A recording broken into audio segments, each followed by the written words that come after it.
Tout le monde baissait son froc devant l'église, c'était comme ça à l'époque. Bon, aujourd'hui aussi, tu me diras, les gens baissent leur froc, mais pas devant les mêmes institutions. Ça évolue, quoi. Moi, je vois, par exemple, dans le show business, j'ai travaillé longtemps dans le show business. Bon, là, j'ai été licencié, là, il y a 1 an, après un petit problème de restructuration, mais... Dans le show business, les gens baissent leur froc énormément. D'ailleurs, la plupart n'ont plus de froc. L'autre jour, je tombe sur un ancien collègue, un copain. Je lui dis, merde, t'as plus de froc? Il me dit, non. Il me dit, c'est plus pratique, c'est plus simple.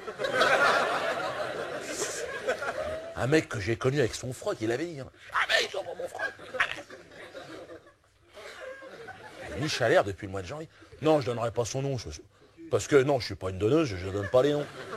Jamel Debbouze, ouais.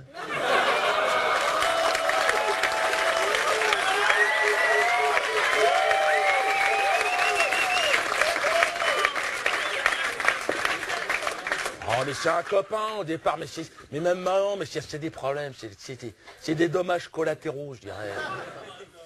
C'est un tirami qui s'est pris dans la poire. Mais non, parce que voilà, ce qui s'est passé, c'est que j'étais au Zénith, je jouais l'année dernière, et il était venu voir le spectacle comme il jouait le lendemain dans la salle. Donc à la fin, il était monté sur scène, ouais, bravo Diodo, tu dis tout haut ce qu'on pense tout bas. Et moi j'avais dit, tais-toi, tu vas avoir des emmerdements. Je sentais qu'il commençait à partir en sucette.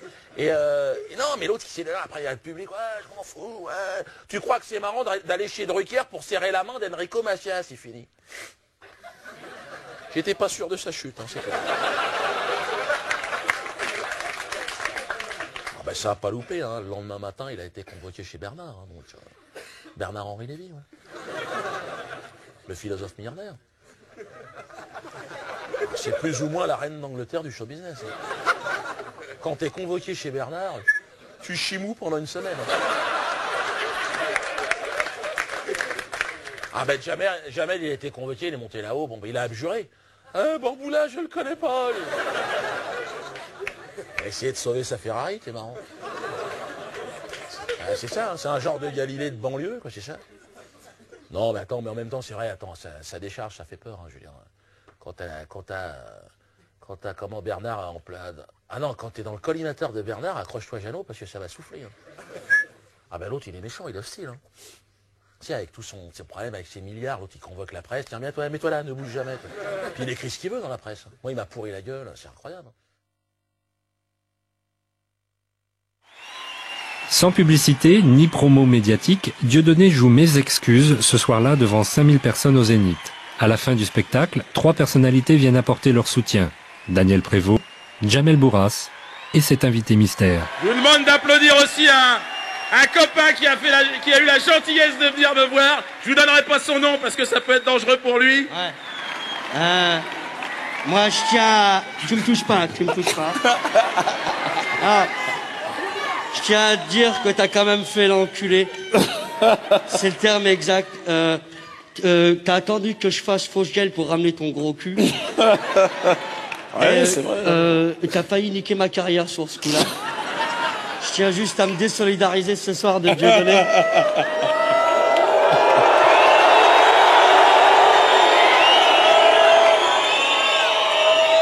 Ah ouais? C'est pas vous qui avez été obligé de faire Drucker avec Enrico Macias. C'est pour ça que vous êtes plein de cul.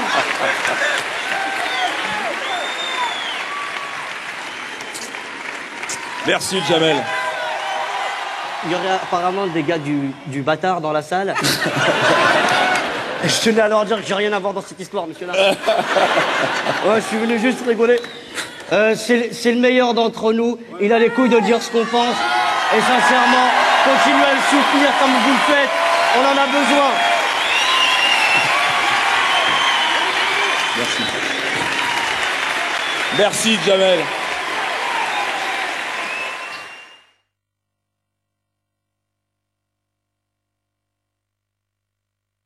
Trois événements médiatiques ouvrent ce mois de février. Tout d'abord, un article de Bernard-Henri Lévy dans Le Point. Dieudonné, fils de Le Pen.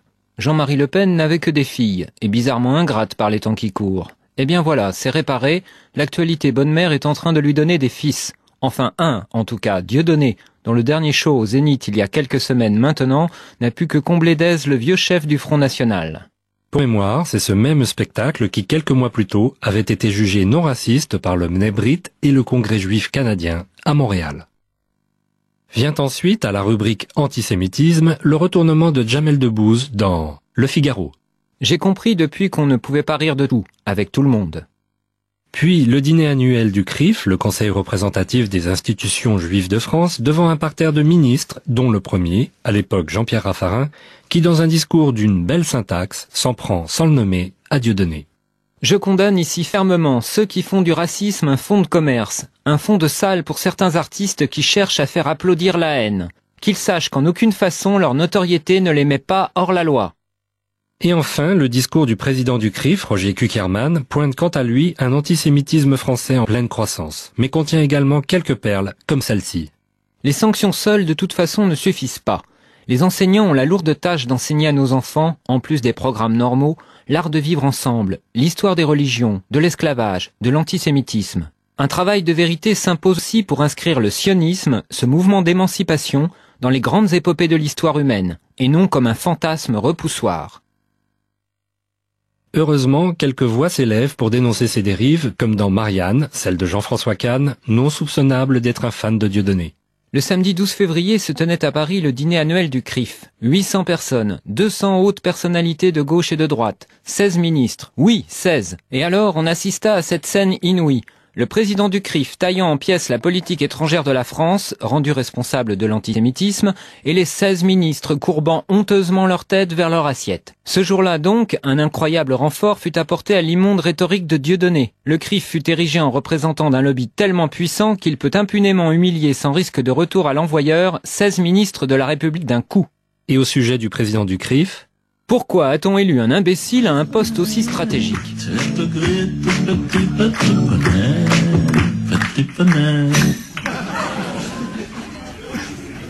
Ils ont vendu ça. Ah la vache. Premier au top 5. Remixé par Obispo, putain. Bon ben non, ben cherche pas, ben tu me mets des photos de petits poneys là-dessus. C'est de lui quand il était jeune, c'était avec sa mère, machin. Et puis pour le journal de 13 h, dépêchez-vous les gars. Eh ben ouais, ben sur internet tu me trouves ça. Attends Francis, Qu'est-ce qu'il y a? il y a du lourd qui tombe là, j'ai l'impression. Il y a le président du CRIF qui a chopé un rhume, dis donc. Président Oui, du oui, CRIF c'est confirmé par l'AFP, l'année qui coule. Merde, ça c'est du lourd ça. Président du CRIF. Ah non mais là on n'a pas le temps, là on va rester sur Petit Poney hein, pour le 13 h. Et on ouvrira le 20 h avec ça. Ben tu leur dis qu'on n'a pas eu attends, une seconde, attendez. Oui allô? Oui bonjour monsieur. Je suis en réunion là. Pardon? Vous êtes monsieur Kuckerman? Président du CRIF?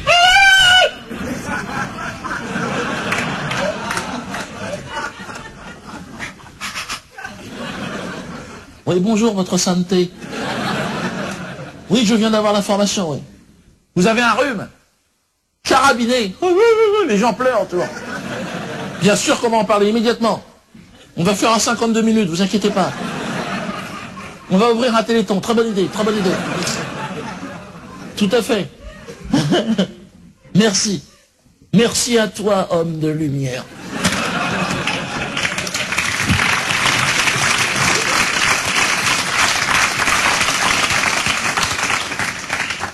Branle-bas de combat! Allez, tu m'envoies brouter le Petit Poney immédiatement. Alors, vous me sortez les nappes et l'argenterie, les mecs. Hein. Un sans faute. Hein. On va titrer « Attaque de microbes antisémites sur Paris ». C'est parti.